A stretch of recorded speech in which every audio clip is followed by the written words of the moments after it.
Hi guys, welcome back to another episode of Against All Odds. I'm your host, Yris Palmer. If you ever wondered what it was like to DJ for some of your favorite celebrities, you're in luck. Because today's guest has quite the resume. From DJing for the Kardashians to Leonardo DiCaprio to some of the biggest clubs in LA and Las Vegas to DJing for the White House, DJ Nitrane has done it all. And here he is. Yeah, what's up? Thank you for having me. I'm so excited to have you. Oh, I'm happy to see you again.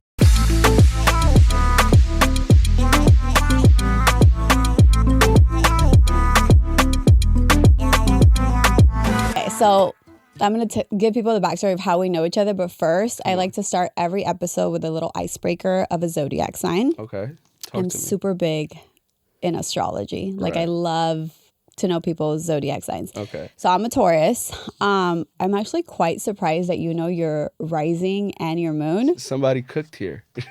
Huh? Somebody cooked? Somebody cooked here. That's what the kids are saying. Oh, is that the lingo? Teach me the lingo. Somebody cooked? Somebody cooked. So like somebody, actually, if I'm being honest, I had to ask somebody because I knew there was like actually Desiree, I heard her say like, what's your rising and your moon? Yeah. So it kind of stuck with me. So I was curious to be like, yo, what is my rising and my moon? Okay. So I snuck it in there. So you're a Scorpio sun. Yeah.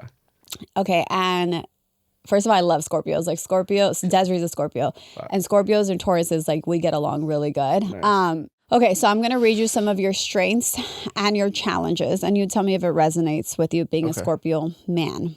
So some of your strengths are you're extremely loyal. You're emotionally deep and passionate. You're determined and resilient. Some of your challenges are control issues. They like to feel in control of situations and emotions. They can hold grudges. Forgiveness doesn't come easily, and they're emotionally guarded. They're hard to read and can shut down instead of communicating. Yeah, I think everything resonate? You just said is that hit. Every one of those is very spot on. It's very rare when I feel like people are like, no, that's not me, because I do feel like people are their zodiac signs. Like, and then you said your moon was Libra or your rising's Libra. I think rising's Libra, and then what was your moon? I think Aries. Okay, so Ayla, my daughter's an Aries, and she fire sign. And then the Libra, that's probably where you get the workaholic from, because my rising's Libra too, and Libras are very hardworking. They go. And that's all we really care about. Work. Yeah, okay, so now let's tell them a little bit of how we know each other. So we're both Salvadorian. Absolutely, yeah. We were just in El Salvador together, which was so crazy. I'm on the plane. You're like walking by. I'm like, wait, hi. It was so. And then surprising. our group ended up being the together. Same group. Yeah. Shout out Jason. Shout out Jason for bringing us out there. Jason. He was like, "Yo, come to El Salvador." I was like, "You're lying," and I was like, "Yeah." He's like, "Cool, set it up." So I get on the plane and I see you, Troy, the family. Yeah. I'm like, wait a minute. Yeah. Are we going to the same place? Yeah. And when we landed, we got together. Yeah. And I was just a little surprised. It's just, but I was honestly, we've always seen each other in passings at parties. Yeah. You DJ obviously for some of my best friends. Yeah. And I've always I've always seen you, and we have so many mutual friends as well. And I don't know. I felt real comfortable being out there. I was like, all right, cool. I'm not alone. Yeah. So it was super nice to be out there with you guys. Yeah. And I remember the first time, I've obviously seen you at a lot of parties, but I think it was one of Kylie's parties and someone was like, he's Salvadorian. And then I was like, wait, what? And then and then after that, I looked at you so different because I don't know. There's something about there's not many of us Salvadorians that are really out here, and putting on and successful and so it was just something there's a soft spot for Salvadorians, and I just feel so now then after that it was I always knew of DJ Nitrane, but then it was DJ Nitrane Salvador, you know what I mean? It hit different. No, and honestly, that's a lot of credit that goes to you because with everything you're doing, putting your roots, your ethnicity Salvadorian in the forefront, especially in the industry that we're in. There's not many Salvadorians. Yeah, there's not. We got to put on. To see you championing it inspires me to be all right, cool. Yris is on it. I'm doing the same thing. Exactly. Yeah. Okay, so let's fast forward to you DJing? How did it start? Wait, and you're born and raised in LA too. Born and raised in LA, yeah. So tell me, like, where did your passion for DJing start, or like, how did the idea even come about? I've always loved music, so the typical parents playing music. But I can remember the exact moment I fell in love with DJing. Tell us that exact moment. Which was like, we go to the family parties, they have a DJ, and the quinceañeras, were you at the quinceañeras? Okay. Birthday parties. So my dad's friend was a DJ, and I would just hang around my dad a lot. And the DJ was like, "Hey, push this button when the song ends." I'm like, "All right, cool." So I push the button, and everybody gets up and starts dancing. And the amount of like control and power and happiness I felt in that moment, I was like, "Yo, I'm doing this forever." And that was the exact moment. And I'm a very extreme person where like when I love something, like I dive in. And I was studying music, looking up equipment, begged my parents for equipment. They got it for me. And I was supposed to play soccer. I stopped playing soccer to just continue DJing. And, every moment just kept getting bigger and bigger when it came to music. And now I'm here with you. You were inspired by people like DJ AM and DJ Jazzy Jeff. Yeah. What can you talk about, like, what drew you into their style? So, AM, rest in peace. He was probably the first DJ he was the first DJ that made DJing in like industry, nightlife, celebrities. Cool. He was the celebrity DJ. Okay. And to me, what I loved the most was how he can switch genres and still maintain the essence of the party. People were dancing, like he went from like rock to hip hop, salsa, all in like 2 minutes. Yeah. And to me, I was like, oh my God, I can play these things. Yeah. So AM was like one of the reasons like mixing the genres just and actually everything. Mixing. Like I don't just have to play hip hop or like Latin music. Like you can play whatever you want. And AM was that person that inspired me to be like, yo, go off, like be creative. He was one of the most creative DJs of all time. So he's the reason why a lot of my style comes from that. And Jazzy, of course, who's a legend. Okay, so take me back a little bit to your first paid DJ job. So you're like, wait, now I could maybe do this for a living. Yeah. How old were you? Who booked you for your first thing?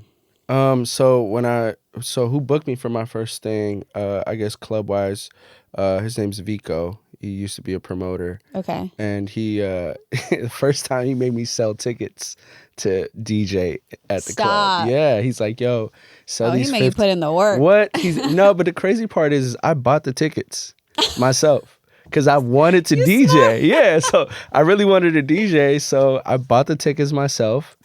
And I was like, yo, here you go. Like, here's the money for the 15 tickets. He was like, damn, you sold them? I was like, yeah, sure. Yeah. And he gave me my slot.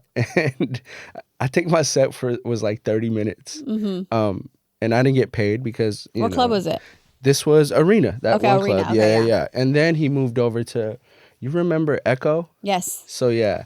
Then I spent like 2-3 years at Echo every Friday night. Okay. And that's where I built like my club reputation. And then that transferred over to Greystone and Supper Club and Playhouse. And once I started doing that, that's when like the money started coming in consistently. Yeah. That's where I was like, you know what? This is what I'm gonna do. Like, if I can, make X amount in a month, just doing 3-4 gigs a week, and I'm loving it. This is it. Like, I'm gonna create a business out of it. You never thought about doing anything else? Nah, there's no plan B. Plan B. Well, I told you I was supposed to be a soccer player. Yeah. Like, that was my dream. Yeah. And like, music came along and just took over. And ever since then, every day has been music. Yeah. Never a plan And then B. you've also DJ'd in like Vegas clubs, right? Yeah, I had a residency at Dre's last year. Okay. That was fun. I was there every Sunday. I called it Train on Sundays. It was so fun. Train on Sundays. Train on Sundays, okay. yeah. That sounds like a wild night. It was intense. Yo, I would literally fly to Vegas every week. That's crazy. So this year, I'm doing a few dates. I don't have a residency because I have to tour. Okay. But like doing nightlife 3-4 days a week. Who are you going on tour with? I'm going to do hopefully a few dates on the Cole tour. if everything works out. And then the Bryson tour in the fall. We're going back out with Bryson Tiller. Okay. Yeah. So this is my year of stepping into being an artist over more of a DJ. So I'm excited for it. Okay, so you're transitioning into being an artist. Yeah. What is that looking with like? That, so I'm not gonna sing. I'm not gonna dance. I'm not doing that. Okay. But now with being a DJ/artist, I get to put out my music and produce it and get all these talented artists on my productions. Okay, well, we got to find a Salvadorian artist to put on. No, that's done. And I want 5% if I find them.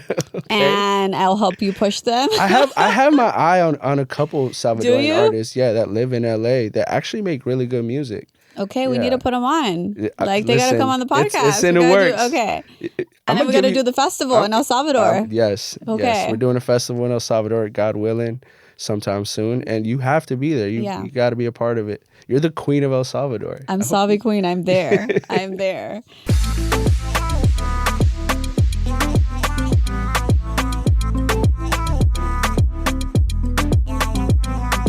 So let's fast forward to your first opportunity for DJing for a celebrity, which I think was Jamie Foxx, right? Yeah.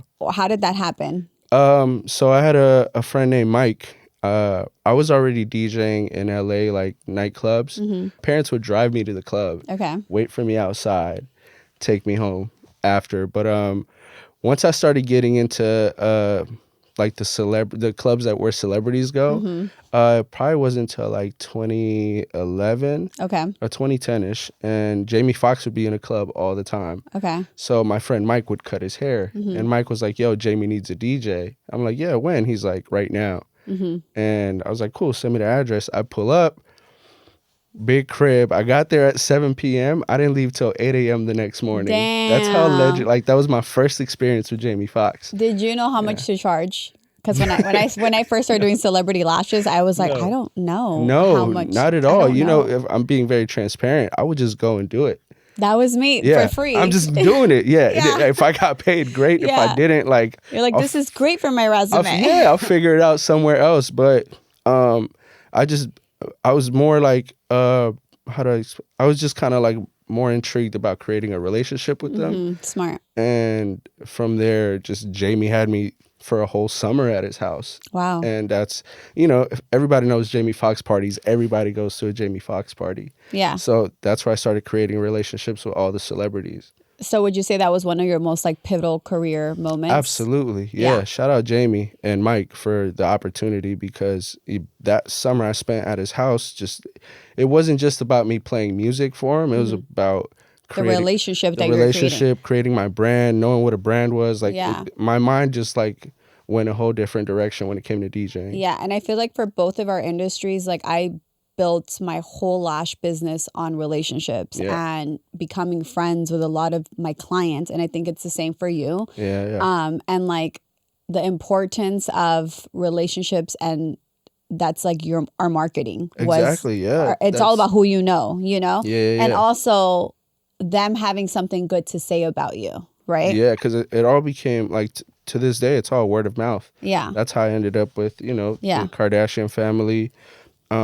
And just, being a good person and honing in on your craft and being great at it. And then I also feel like they're so, like, once people try you, like for me personally, once people tried me, I became their go-to lash girl, like where people are so loyal. And I feel like it's the same for you. You're at all the parties. Like, they use their planner, Mindy Wise. She'll Mindy. Always reach out to you. Do you know what I mean? Like, once you're in the circle, you're in the circle. You're in the circle, yeah. And, I do everything to protect it and maintain it. They're amazing people, and every celebrity I treat them the same way, like any regular person. Yeah. And then you go on tour a lot. Yes. With J. Cole. I tour a lot with Cole, the whole Dreamville family, Boss. You've done stuff with Drake too, no? No, I didn't do that Drake tour because I was on a tour with Bryson Tiller. Okay, Bryson. Me and Bryson, we did a co-headline tour together, and it was probably like the best time of my life. So when we were in El Salvador, we had like, I think I was like asking you like random questions, and we were talking about, or I think Troy was asking you like, how do you prepare for like like Chris's party, right? Yeah. Like that was like the party of like the year. That was the party of there the was century. everybody was there. It was like crazy. Yeah. How do you prepare for a room full of, oh my God, it was like a room full of billionaires, a room full of the smartest people. It was such a crazy room. Everybody important that, you know, does anything in entertainment, like anything in the world was in that room. Tech. Yeah. I don't really talk about that night because to me it was like a big... You signed NDA, I'm just kidding. No, but how did you prepare like your set, your music for a room full of such diverse crowd? So, you know, it was so funny. Corey was, that week, Corey was calling me. He was like, come on, big dog. He's like, this is your moment. And Corey has an ear for music. And Corey has an ear for music. And I was like, Corey, just give me like 4 or 5 songs or like a playlist, and then I'll build around that. Yeah. And Corey just sent me probably like 3 songs and said, yeah, she loves Stevie Wonder, and then you'll be fine. Yeah. So I went off of that, and just looking at that room, when I got up there, I was like, everything I prepared is not going to work in here. So then you just like freestyled it. Yeah, I just freestyled it, and I just wanted people to have a good time. And I don't know, like, because it was so kind of dark in there, so I didn't know. I just saw people moving. Everybody was dancing. As long as people were dancing, I could care less about who it was. Yeah. Like, I just wanted people to dance. No, I feel like most of your parties, you have like the crowd is dancing. Yeah, like we're not really sitting down. It's like a vibe, you know, like Timmy's birthday. One of the funnest nights. We're all dancing. Like you took it back, like your playlist, everything. Yeah. But do you ever feel pressured when you are DJing for the White House? Absolutely. Like what is that like? What is that feeling like? So DJing at the White House was a very I was very young too. This is like 2016. This is Obama's on the way out, so it was like one of his last events in the house. And how did they contact you for that event? So one of I forgot his name. Sorry if I forgot his name, but he was like a campaign manager for Obama. Okay. And he's from LA. He's from, I think, from the IE. Okay. And he hit me and he was like, yo, I might have opportunity for you. Just send me your information. And he's like, they're going to do an extensive background check. And I had no idea what it was. It's like 2 weeks, people calling me. I'm sitting in a room. You're like, background check. We get nervous with background. I'm just kidding. What's this for? Yeah, exactly. And then I found out it was for the White House. And they just told me, they were very vague. They're like, you know, be here. All clean music, of course, and you know, just be you, do you. And it's one thing I've realized is a lot of people are now booking me, and even back then they were booking me for myself. Yeah. So when I prepare for a set, I try to be organized more than anything. I'm not gonna make a playlist. I'm not gonna pick songs of like what I think is gonna go, because like Chris's party, that room, everything I prepared did not work. So and 9 times out of 10, every time I prepare something, it never works. So that's what I learned about myself, and to not really prepare, but be organized and know where my music is, so I can like change directions easily. Yeah, but yeah, White House was nuts though. Yeah, White House is crazy. White House, I never thought I'd make it in there. So like LA nightlife is like, so they say. So it's I'm not out here on these streets, so you tell me, but they say it's dead. Absolutely. Oh man. Rest in peace. Yes. LA nightclub. I just think, you know what it is? I think our time in the streets is done. Here. In LA. You go anywhere else and LA. it's booming. It's like it's up. Yeah, I would love to party anywhere in the world except LA, and I love LA. Yeah. But I'm gonna tell you why. Like, this is home. Yeah. You know, like, well, I feel like for us, like born and raised in LA, it's different. Yeah. But when I used to party, and this is when I was like 18, 19, I mean, it used to go up. I was like, I mean, it was like Thursday Industry, Supper Club, Greystone, you know, Playhouse, like Toxic. Do you remember Toxic? Yes, I did the first one ever. Oh, Toxic days were like Toxic best summer memories. Like you were at Toxic every Saturday. Core memories. Yeah. So now it's like not like that at all. Not. It's just, I just think we grew up and grew up out of it. Yeah. I think our partying is different now. Do you think there'll ever be like a nightlife how it used to be in LA? In LA, absolutely. I don't think so. because now it's more of like members only clubs and like, you know, go have dinner parties. But like Miami grown and sexy is crazy. But crazy. So that's the thing. It's like we go to Miami. I can't hang in Miami. Really? Like I can't. Like I'll do like one night there and like party one night, but like staying up till 6 a.m. Like I'm not built for that life. Well, let's try it out. I'm on you saw in El Salvador. I didn't even go out one night. I'm like on my tea vibe. I'm in my pajamas by 9 p.m. But I think we can I feel you, and I love that. But I think we need like a weekend. We need a Miami weekend. Yeah, maybe. For sure. Yeah. Come on. Okay. Bring the guys out. I feel like these days everyone has access to the same music, the same equipment. What do you think sets DJs apart? Creativity. Creativity is the most important thing. You could give a DJ the same 10 songs and they're not going to play it the same way you are. So I think being very creative, thoughtful, and intentional with the music you're playing, that's the formula to being a great DJ, and consistent, because you can have great sets and then have that one bad set, and you know, I always say you're only as good as your last set. That's so true. Yeah. And then as far as like the business of DJing, because now you are like, you've made a name for yourself, you're super booked. Are you diversifying your portfolio into other businesses and investing? Yeah, absolutely. You know, DJing, I understood early on, is not going to be forever. Yeah. So, you know, with the money that has been generated through music for me, I've been looking into a lot of different things. Obviously, investments in, you know, stocks and stuff, but also, you know, I'm a foodie. I love food. So I'm diving into the food industry and helping out. What kind of food? Bring back some restaurants that are legendary. Oh, so, yeah. Okay. Yeah. So let me know if you need any more investors. No, Send listen. me those decks because I love to invest. No, for sure. So I'm going into the food industry. I have a lot of friends that have opened restaurants, and I've seen the work they put in, and I trust them. Yeah. So you know, investing, you have to really, you know, do the homework and and it's all a risk. Exactly. But you know, seeing what my friends have created in their portfolios, it's been kind of cool to work with your friends and invest with your friends and kind of have that confidence of like, if you know, if it works, great. If it doesn't, you know, let's what else are we doing? Yeah. You know, where else can we invest? So I think like that's good for you that you're doing that, but also I feel like where we come from, like we're not taught to invest our money. We're not taught to.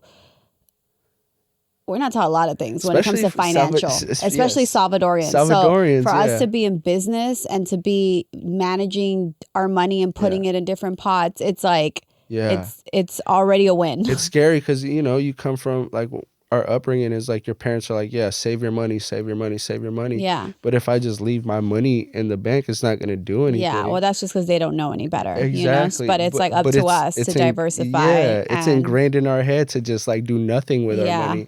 So it does become scary because, you know, thank God I created a career out of DJing. But like I said, it's not forever. Yeah. So investing your money and like how I'm doing in restaurants and, you know, sports management. And now that you have all the relationships too, it's like sending your clients a plate of the food that you are, you know, it's like you keep it all in the same plate. I already do it now for like, you know, a lot of artists and, you know, celebrities will come to LA.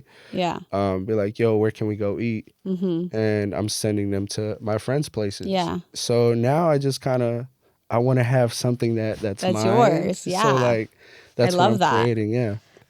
Coming from immigrant families, what does your family think about your career? You know, it's crazy. Early on, I love my parents. I would not be here without them. I would not be sitting in front of you without them. Because my parents, they believed in me before I believed in myself. Oh my God. Mine was opposite. Really? Yeah. So here's the thing though, with my parents, like, I know they thought like, he's going to grow out of it. Yeah. And our parents, they want us to go to school. So what I did, I went to like a music school just for them to think that I was going to school. Okay, this is so funny. So my dad's dream was just for me to finish college. That's all he cared about. Same. So I was supposed to go to Arizona, Uh-huh. and then I didn't end up going to Arizona. I had my dorm, everything. I didn't go. I enrolled in at Pasadena City College. Oh my God. And I took only the elective classes, so I did like acting, and I did like all the. Same. Once I couldn't take those anymore, and I had to take the real classes, I was like, I'm out, and I dropped out. God. Yeah, seriously, I did the same. You know, it's funny. We were going. I remember my mom she's like, "So what are you gonna do for college?" And I was like, "Oh, I'm gonna go to the Music Institute because that's what I heard. Like, it's music. I'm going." And then on the radio, I like as we're going, it was like a commercial for the LA Recording School. And I was like, you know what? I want to be an audio engineer. Like, you know, so we went to LA Recording and, you know, fucking just, we enrolled. It was so fast. Like, literally, we got there, they enrolled me, and I was like, yo, I'm in college now. I'm literally in college. And my mom was so happy.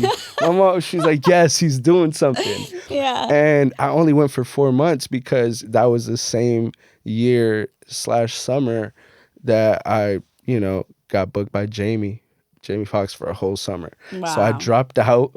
I was like, you know what? I'm a celebrity DJ now. You're like, I'm out. I'm good. And I'm out. I'm good. And I'm out. I stopped going. And we took, you know, it's so hilarious because we took loans out for me to do that. You know. Okay, so that's what I was saying. My dad was so disappointed. He's like, "No, mommy." When I was like, "I'm not gonna go to. I don't want to go to college. I'm gonna start my business." And he was like, "Oh no, mom." He was so disappointed. Yeah. And then fast forward, like, I become super successful. Yeah. Like, my business, you know, takes care of my whole family.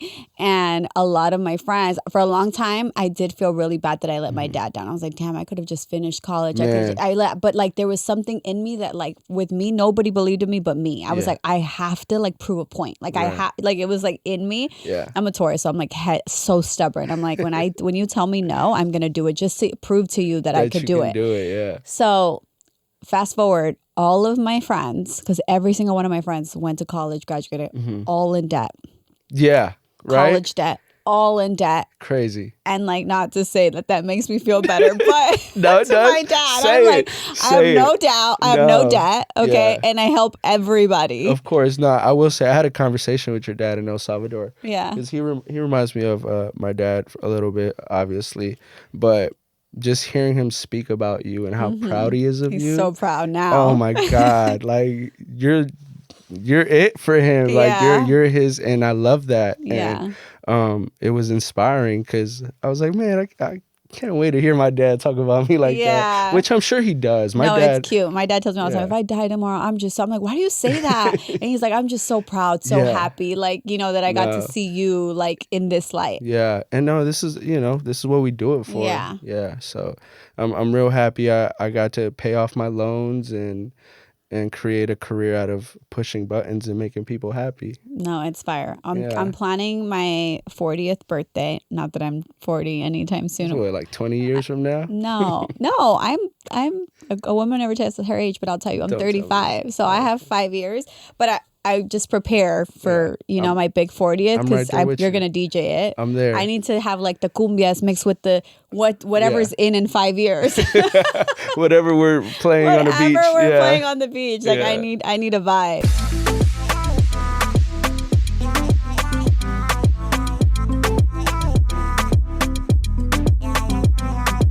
We end every episode with dropping a gem. Okay. So let's drop a gem for any aspiring DJs, any Salvadorian people listening to the podcast today. Absolutely. Shout out all my Salvies out there. Please keep subscribing, liking to everything Yris is doing. Yes, please. Everything she's doing is incredible, and she's just putting on for our people. Yeah. But a gem, let's see, for DJs that are coming up, if you're really going to do this, please, please, please, please, please, and I'm going to say this, very forward and direct. If you're going to do it all the way, because there's an oversaturation of DJs. Mm-hmm. So be different, be yourself. Don't adapt to, like, the trends, create a trend.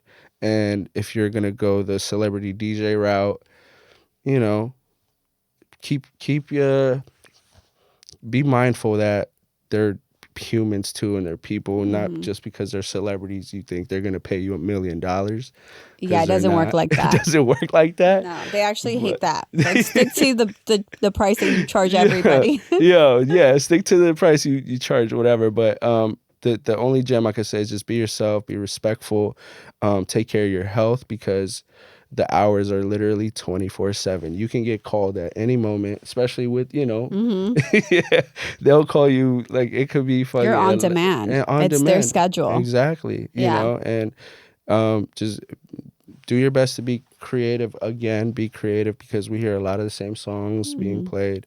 And invest your money and keep your health first. Because like I said, it's 24/7. Yeah. You can't do your job if you're not healthy. No, that's a really good gem, because I feel like, especially for our culture, like, we're not used to going to the doctor for everything. We put that last. Back, yeah. You're like, oh, it's okay. I'll be okay. And it's like, now, especially me as a mother now, I'm like, nope, we're going to the doctor. Yeah, any little ache, I'm like, what? I got insurance? I could go? Cool. And that's the thing. A lot of our people grow up without insurance. Mm-hmm. I'm going to tell you a story really quick that I've never told nobody. I'm going to tell you another thing about insurance. I broke my nose when I was a kid playing hide and go seek, like in the back of a trash can. Okay. They stepped on my shoelace was untied, and I fell forward onto broken glass, and we didn't have insurance. And I just remember standing up, and my nose, when I tell you, dripping blood, and instantly got so swollen. Do you know that I did not go to the hospital? What did you do?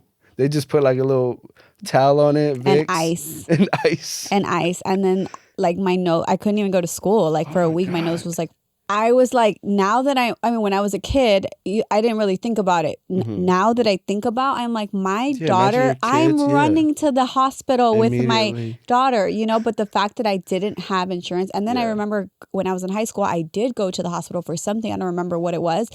And then I got hit with bills, like, from the hospital, collection bills that I owed.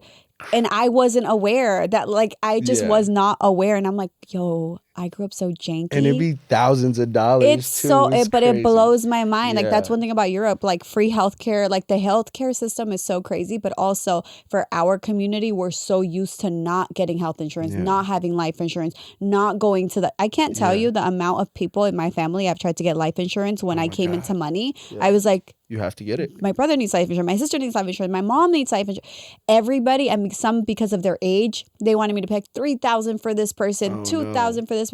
And I was like, oh my God, like, we didn't have anything. We didn't grow up like literally. We just shout out to our parents, because, like, literally. No, my mom gave birth to my brother and my sister literally in a room. I'm like, this is crazy. That's crazy. Now that's crazy. That's crazy. Yeah, no. Every time I'd get hurt, like, if I would twist an ankle or something, or, like, they'll take me to, they call him the Salvador. Yeah. Yeah. Yeah, my mom used to take me.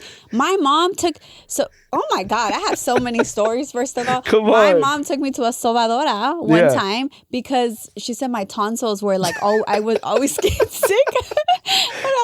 And you know what they did? This is the craziest story, actually. You just brought me back to my childhood. She pulled my hair and, like, popped something, which is like, and then I never got sick again. I don't know. Yeah, no. I'll tell you one time, I was a lot younger. I wasn't feeling good from my stomach. And so my godmother, she brought, like, a sobadora or something, and they were, like, rubbing hot water with, like, an egg in a cup over my stomach. My mom's done that. It was like the weirdest. It's like, are we doing witchcraft? Yo, seriously. And, like, I felt better, but, like, yeah, well, there's something about our cultura that's just so different. But I'm excited to bring it forward and bring it to the masses. Like, a lot of people don't talk about Salvadorians. No, we got to keep it alive. We're hot right now. Yeah, we're hot. We're on top. Shout out to our president. Yeah, shout out to the president. Yo, yeah, man, he was reposting our pictures. Did you see El Salvador? I was like, that's what's up. Yeah, I was trying to be low key. I haven't posted anything about El Salvador. Oh, you got to post. You got to put on. Yeah, I'm waiting for my content. So Jason and Rob. I have some too. I'll send you. Yeah. Yeah. Of, like, us with the kids in the orphanage. The orphanage was nice. Yeah. Like, I almost teared up. That was so important. Yeah. Like, that we went there, and I want to start working more with them, because that's what The president's wife does. It's like more. She helps more with the kids and the women and the resources. Nice. But yeah, I'm happy we went. No, for sure. I mean, it was beautiful. I want to bring like real entertainment to El Salvador and let's do it. I want to create the real like entertainment nightlife out there. We need to. Yeah, so we have a place to go. Yeah. Exactly. Since we just got back from El Salvador, what do you feel? I'll tell you what my favorite part of the culture is. No surprise, the food. Obviously, the Las food. Pupusas. Yo, we got, as soon as we landed, we got pupusas. Yes, I know. What would you say is your favorite part of the culture? I think the music. Yes, the cumbias. The music. Oh my God, like Hermanos Flores. Yes, they just Aniceto performed at Molina, Coachella. which killed it. I will say Hype. this, and I'm gonna go on camera. I don't care. I was on my couch and I was watching them come out, the intro, and I kind of teared up because like, what it means for us. Yeah, no, it's insane. So it was, I swear it was so beautiful to watch. I know, I should have been on stage with them. Yeah, listen, we should have been out there. I'm not gonna lie. What? We should have been out there. You know? But yeah, the music from El Salvador, which I want to incorporate more and like even sample it in my production. You should. Yo, listen, I'm giving away too many gems about what I'm about to do. But yes, that's my favorite part about our culture and the togetherness, family. I still see my parents every day. Like I can't see like my life moving forward or like even me creating a family myself. Like they've instilled so many values of just being together and like that Salvadoran and how we culture. make everybody feel like family. Like family, literally. Like the Salvador trip, you were with my family the whole time. And I felt like I was with my family. Yeah. You're my sister now. I hope you know this. For sure. We're locked. I need that family discount when you DJ for me. Anyway, no, I'm just kidding. Of course. Yeah, that's not even a question. Well, thank you so much for telling your story, coming on the podcast, inspiring all Salvadorian people, all future DJs. I hope you guys enjoyed this episode. And don't forget to follow, rate, review, and show us love on the podcast. We will see you next time on Against All Odds. Yeah. Against All Odds is a Hyphenate Media Group production in partnership with iHeart's My Cultura Podcast Network. For more of your favorite shows, visit the iHeartRadio app, Apple Podcasts, or wherever you get your podcasts.